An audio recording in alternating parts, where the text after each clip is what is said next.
நம்மோடு கர்த்தர் இருப்பதை மற்றவர்கள் பார்க்க வேண்டும். அவருடைய விரலை மற்ற ஜனங்கள் பார்க்க வேண்டும். இப்போ நம்ம வாழ்க்கையில் என்ன நடக்குதோ இதுதான் அவங்க வாழ்க்கையிலும் நடக்குதுன்னு சொன்னால் ஆண்டவரை யாரும் பெருசாக விசேஷமாக யாரும் பார்க்க மாட்டார்கள்.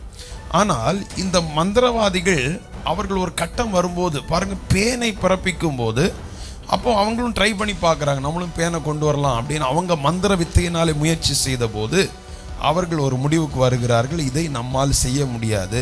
ஏன் செய்ய முடியல அப்படின்னு அவங்கள்ட்ட கொஸ்டின் பண்ணப்படும் போது அவர்கள் சொல்லுகிறார்கள், இது தேவனுடைய விரல்.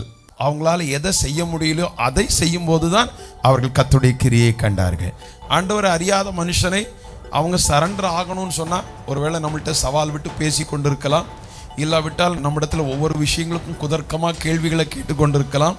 அப்போ அந்த இடத்துல ஒரு வித்தியாசத்தை பார்க்கணுன்னா, இல்லை அவர்கள் இங்கே தேவன் கிரியை செய்கிறார், இல்லாட்ட நம்மோடு தேவன் இருக்கிறார் என்பதை அறியணும்னு சொன்னால் நம்முடைய வாழ்க்கையின் மூலமாக நம்முடைய கிரியையின் மூலமாக அவர்கள் தேவனுடைய செயலை ஏதோ ஒரு விதத்தில் அவங்க பார்க்கணும். இது தேவன் இவர்களோடு கூட இருக்கிறார்.